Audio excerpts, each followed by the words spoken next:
Oi, oi, eu sou a Adriana do Redatora de Merda e sou um homem doente. Sou um homem raivoso. Sou um homem sem graça nenhuma. Acho que sofro do fígado. Na verdade, não tenho a menor ideia da minha doença, nem sei direito o que dói. Sentiu, né? Sentiu esse lamento raivoso. É assim que o livro começa, são as primeiras linhas. Estou falando de Memórias do Subsolo, escrito por Fyodor Dostoiévski, publicado pela editora 34.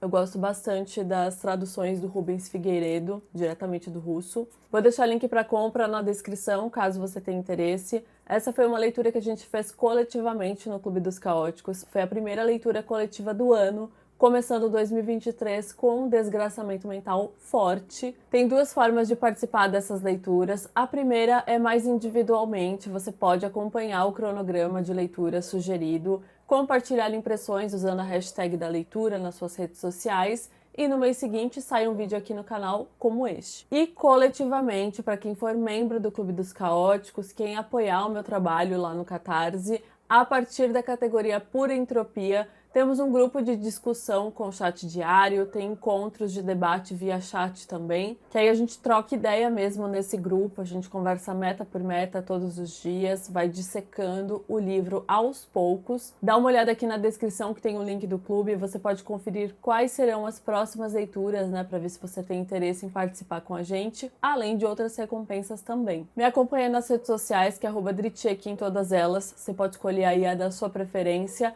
ou então o Central Redatora de M no Telegram, que é um canal onde eu posto esses convites, anúncios, novidades, para quem não quiser perder nada. Dostoiévski escreveu Memórias do Subsolo em 1864, na cidade de Moscou, num pesado inverno, num período ali complicado que ele estava numa necessidade financeira, enquanto sua primeira esposa morria no aposento ao lado pela tuberculose. Ele tinha retomado a atividade literária após um período de trabalhos forçados e exílio a que fora condenado em 1849. Inclusive, ele foi condenado à morte. Ele foi para pelotão de fuzilamento e ele recebeu a suspensão ali de último instante. Você acha que conhece o desgraçamento mental? A gente acha que, eu gosto de um desgraçamento. O Dostoiévski criou o desgraçamento mental. Então, depois da sua penitência, ele volta a escrever e as publicações a partir de 1861 marcam a segunda fase do autor, que até a sua morte em 1881 é onde se concentram suas obras mais famosas. Também conhecida, traduzida como Notas do Subsolo, Diário do Subsolo, Notas do Subterrâneo, essa novela aqui, Memórias do Subsolo, é considerada um ponto de partida para essa segunda fase do autor. É uma espécie de diário onde o personagem narrador destila sua frustração diante de seus relacionamentos, da sociedade e de si próprio, que cava esse buraco cada vez maior e mais fundo para dentro de si e de nós também, que o lemos. Por muitas vezes é um livro que chega a ser pesado e sufocante.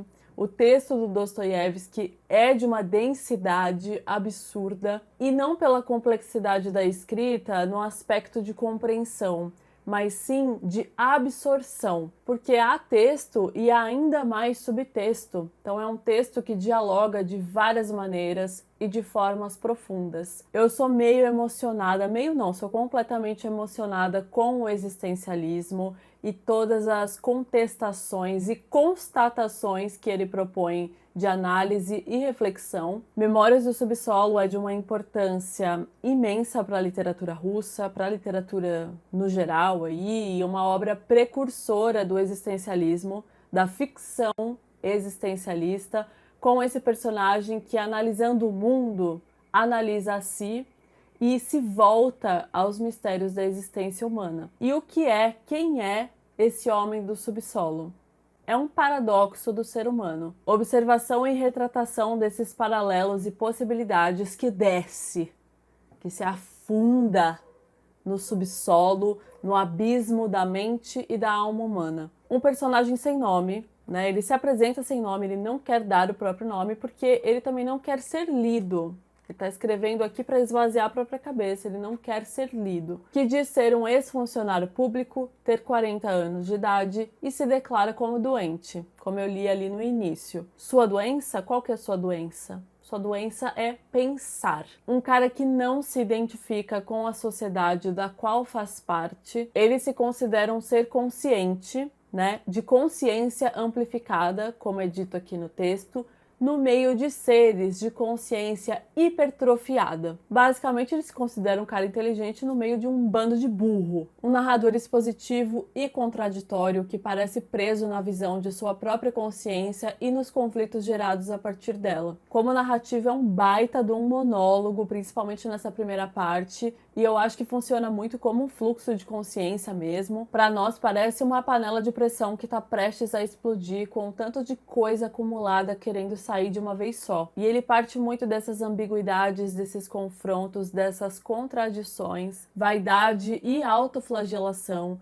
É um homem de ação versus um conformismo revoltado, um grande ressentimento ali, experiências de exclusão social, um descrédito da raça humana. Ele tem uma perspectiva muito obscura ao sujeito, obcecado no exercício de autoanálise e análise do sujeito no geral também, num limbo de não ser uma coisa nem outra. E eu vejo esse limbo como inquietude dessa hiperconsciência que ele tem ou que ele se coloca, que gera angústias e insatisfações constantes e aparentemente irreversíveis. E isso, obviamente, se estende para campos que vão muito além da própria existência relacionada à personalidade. O Dostoiévski traz essa carga, principalmente nessa sua segunda fase, para a sociedade, para a religião, política, filosofia, pensamento em geral. É uma escrita crítica, não é uma escrita por acaso. Não é que tá contando qualquer coisinha. Ai, aconteceu uns bagulho aqui, olha como é que eu sou.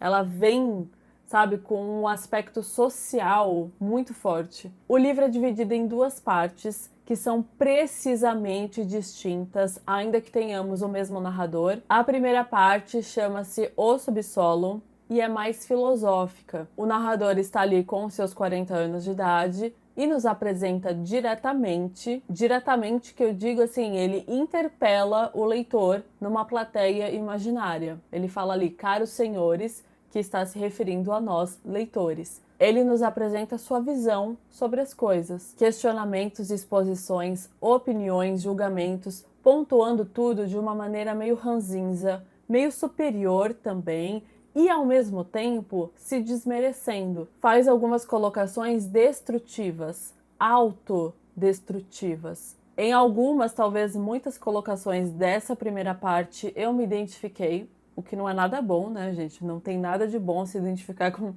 personagem do Dostoiévski, mas eu me identifico com a inquietude. Eu costumo me identificar com mentes angustiadas, com esse fritar o cérebro, com autocrítica, com insatisfação. Me identifico com esse não ter paz, sabe? Gostoso, né? A verdade é que eu costumo me identificar com um personagem chato e repulsivo também, mas isso aí é um outro assunto. E aí, na segunda parte do livro, intitulada A Propósito da Neve Molhada, ele relembra situações de seu passado. Temos aí, então, o mesmo narrador, com seus 20 anos de idade. Situações as quais ele protagonizou fazendo absolutamente tudo que ele critica, que ele abomina, agora mais velho. Expõe toda a sua falta de coerência, seu espírito de porco, sua falta de senso, de rumo e de valores da vida. Acho de uma inversão absurda, porque assim, quando eu me dei conta do que estava acontecendo nessa segunda parte, eu falei, pera, é de uma capacidade essa inversão, quando Dostoiévski faz com que a gente haja exatamente como o narrador da primeira parte, julgando e lamentando as atitudes medíocres do mesmo personagem em sua juventude. Esse protagonista, ele desmonta os raciocínios que ele acabou de construir e em seguida, na sequência, ele os refaz para novamente duvidar deles. E a gente junto ali, página por página, sendo feito de paspalho. Não é brincadeira isso daqui. Não é.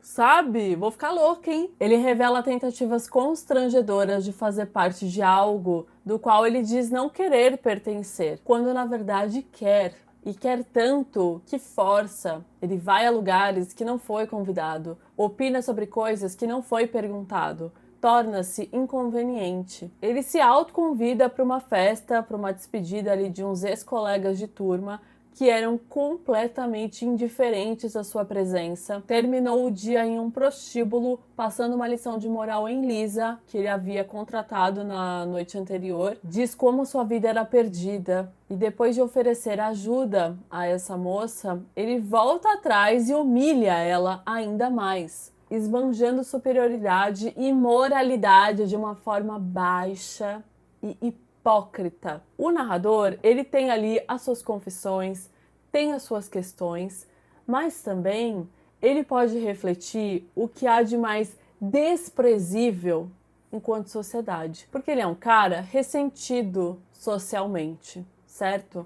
Ele sabe que o sistema é opressor, certo? Mas ele não é a pessoa que vai se revoltar contra o sistema, que vai se voltar contra o sistema. Ele se volta contra todos os demais, principalmente dos que são mais vulneráveis, dos que são mais fracos entre aspas, e que ele consegue reverter esse poder onde se torna uma autoridade, como é o caso que acontece com os personagens do Apollon e da Lisa. Ele é o tipo de pessoa que vai bater no mais fraco, né? Vai bater no mais fraco para sair por cima. Tudo aquilo que ele diz desprezar, né? Que ele diz desprezar por se sentir humilhado, que ele se sente humilhado constantemente pelas pessoas à sua volta, ele não queria que isso acabasse.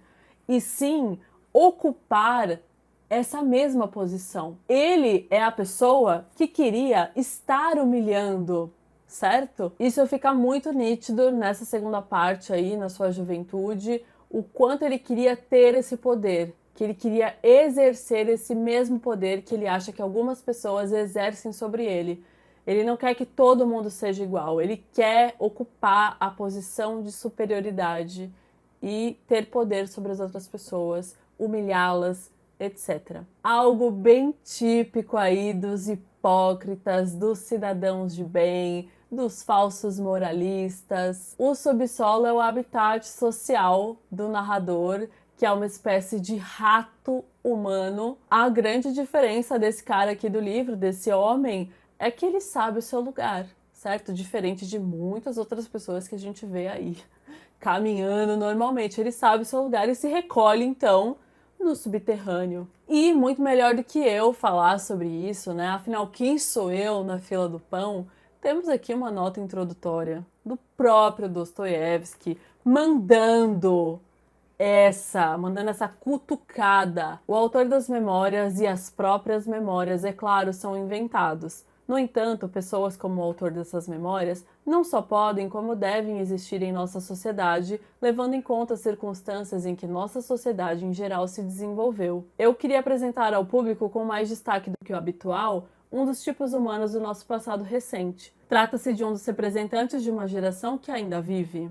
E aí ele descreve brevemente aqui as duas partes, né? As ratazanas aí que estão circulando pelo mundo, né? Que deviam estar bem afundadinhas no subsolo. Queria falar um pouco sobre perturbação, que vocês sabem que é um assunto que muito me interessa, mas a perturbação aqui me lembrou muito o personagem Raskolnikov de Crime e Castigo, que é basicamente o livro inteiro com a mesma perturbação da segunda parte aqui de Memórias do Subsolo. Eu acho que Memórias do Subsolo é quase que um aquecimento, e eu falo eu acho porque eu não sou estudiosa de Dostoiévski, tô falando assim, fonte, voz da minha cabeça, porque eu li algumas obras, mas assim, parece um aquecimento mesmo pro Dostoiévski desenvolver o personagem que saiu desse seu próprio subsolo. Tem inclusive várias coincidências ali de dilemas e até palavrinhas, assim, por exemplo, Machado, tem um momento que ele diz, era como se pesasse em minha alma um crime. Crime e Castigo foi o primeiro livro do Dostoiévski que eu li e eu amei. Puta livro, assim, nossa senhora, vontade de me ajoelhar aqui. E eu acho que ele faz muito mais sentido depois de ler Memórias do Subsolo. Então, fica uma recomendação aí para uma primeira leitura de Dostoiévski, Memórias do Subsolo. Que aí também você vai saber se você vai gostar ou não. Aproveito para recomendar essa edição aqui de Crime e Castigo, que é da editora Todavia, e tem tradução do Rubens Figueiredo também, que é o mesmo que traduz aqui para a editora 34, o Memórias do Subsolo. Perfeito. Então eu acho que é isso. Talvez eu tenha falado demais, hein? Aquela coisa de achar que falei demais e não falei nada. Nossa, é uma constante. Não sei como é que eu faço vídeo ainda, gente, sinceramente. Não sei. Espero que vocês tenham gostado. Uma narrativa densa, inteiramente psicológica e desgraçada. Se você já leu Memórias do Subsolo, me conta o que você achou. Se você for ler, me marca, que eu gosto de acompanhar, gosto de repostar nas redes. A gente continua conversando nos comentários. Um beijo e até a próxima.